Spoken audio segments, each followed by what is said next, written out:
Bengaluru silicon ಸಿಟಿಯಲ್ಲಿ ಮತ್ತೊಂದು ವಿವಾದಾತ್ಮಕ ಪ್ರಕರಣ ಬೆಳಕಿಗೆ ಬಂದಿದೆ. ಸುದ್ದಗುಂಟೆ ಪೊಲೀಸ್ ಠಾಣಾ ವ್ಯಾಪ್ತಿಯಲ್ಲಿ ನಡೆದಿರುವ ಈ ಘಟನೆಯಲ್ಲಿ ಒಬ್ಬ ಯುವಕ ತನ್ನ ಪ್ರೀತಿಸಿದಂತಹ ಯುವತಿಗೆ ಧಮಕಿ ನೀಡಿದ್ದಾನೆ ಎಂಬ ಗಂಭೀರ ಆರೋಪವನ್ನ ಎದುರಿಸುತ್ತಿದ್ದಾನೆ.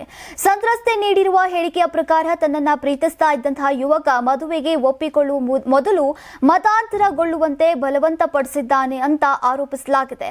ಯುವತಿ ಮಾಧ್ಯಮಗಳ ಮುಂದೆ ಮಾತನಾಡ್ತಾ ಉಸ್ಮಾನ್ ಎಂಬ ಯುವಕನೊಂದಿಗೆ 1.5 ವರ್ಷಗಳ ಕಾಲ ಲಿವ್ ಇನ್ ಸಂಬಂಧದಲ್ಲಿ ಇದ್ದ ನಂತರ ಮದುವೆಯ ವಿಷಯ ಬಂದಾಗ ಮತಾಂತರ ವಿಚಾರವನ್ನ ಒತ್ತಾಯಿಸಿದ್ದಾನೆ ಅಂತ ಹೇಳಿದ್ದಾರೆ.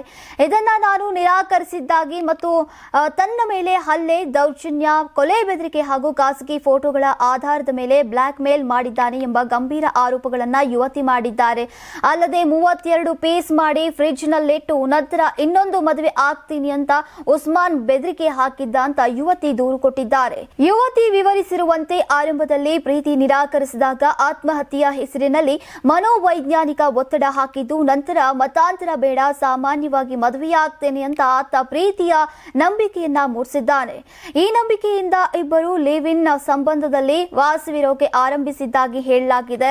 ಆದರೆ ನಂತರ ಹಣ, ಚಿನ್ನ ಮತ್ತು ಖಾಸಗಿ ವಸ್ತುಗಳನ್ನ ಬಲವಂತವಾಗಿ ಪಡೆದುಕೊಳ್ಳೋಕೆ ಒತ್ತಡವನ್ನ ಹಾಕಿದ್ದಾನೆ ಅಂತ ಯುವತಿ ಹೇಳಿದ್ದಾಳೆ. ಇನ್ನು ಈ ಘಟನೆಗಳ ಒತ್ತಡದಿಂದ ತಾನೇ 2 ಬಾರಿ ಆತ್ಮಹತ್ಯೆಗೆ ಯತ್ನಿಸಿದ್ದೇನೆ ಅಂತ ಯುವತಿ ಹೇಳಿಕೊಂಡಿದ್ದಾರೆ.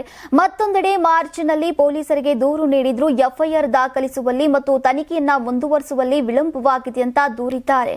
ನನಗೆ ನ್ಯಾಯ ಬೇಕು, ನನ್ನ ಹೇಳಿಕೆಯಂತೆ ಎಫ್ಐಆರ್ ಮಾಡಿಲ್ಲ, ನನಗೆ ಜೀವ ಭಯ ಇದೆ ಅಂತ ಯುವತಿ ಮಾಧ್ಯಮಗಳ ಮುಂದೆ ಅಳುತ್ತಾ ಹೇಳಿಕೊಂಡಿದ್ದಾರೆ.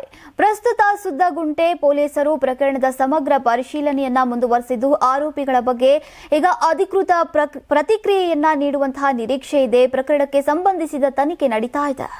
ನೀವು ಸಣ್ಣ ಆಗ್ಬೇಕಲ್ವಾ? ಅದು ಒಂದು ಉತ್ತಮ ಆಹಾರದಿಂದ ಸಣ್ಣ ಆಗ್ಬೇಕಲ್ವಾ? ಪ್ರತಿದಿನ ನಮ್ಮ ಜೀನಿ ಸ್ಲಿಮ್ ನ ಯೂಸ್ ಮಾಡಿ ಯಾವುದೇ ಸೈಡ್ ಎಫೆಕ್ಟ್ ಇಲ್ದಂಗೆ ನೀವು ಸಣ್ಣ ಆಗ್ತೀರಾ.